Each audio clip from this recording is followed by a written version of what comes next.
ചേട്ടാ ചേട്ടാ നീ ഒരു ഗ്ലാസ് വെള്ളം ഇങ്ങെടുത്തേ. വെള്ളം.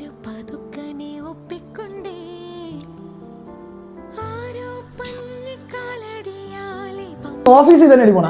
നിനക്ക് ഇത്ര ഒരുക്കാൻ വേണ്ട. കണ്ടവന്മാര് അഴിഞ്ഞാടാ അവള് പോണ്. അല്ല നീ ഇത് എവിടെ പോണ? ഹോസ്പിറ്റലിൽ. നീ ഒരിടത്തും പോണില്ല. ഡോക്ടർ പറഞ്ഞു കുറച്ച് ദിവസം അവിടെ അമ്മയുടെ കൂടെ നിൽക്കണോ. ഞാൻ വേറെ ഉണ്ണാക്കാനല്ല. നീ ഒരിടത്തും പോണില്ല. ഞാൻ പോവും. എന്റെ അമ്മയുടെ അടുത്ത് നിൽക്കാൻ ഞാൻ പോവും. നീ ആരോ ഇടി ദേഷ്യപ്പെടണ. നീ ഒരിടത്തും പോകൂല. നീ മുഖത്ത് നോക്കടി.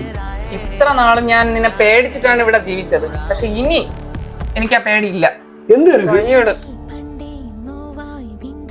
നിന്റെ കൂടെ ജീവിച്ച് എനിക്ക് മതിയായി. ഒരു ഭർത്താവില്ലാതെ എനിക്ക് ജീവിക്കാൻ പറ്റും. നിന്നെയൊക്കെ കൊണ്ട് കാണിക്കേണ്ടതേ മാനസിക രോഗ ആശുപത്രിയിലാണ്. കൈക്കെന്ത് പറ്റി?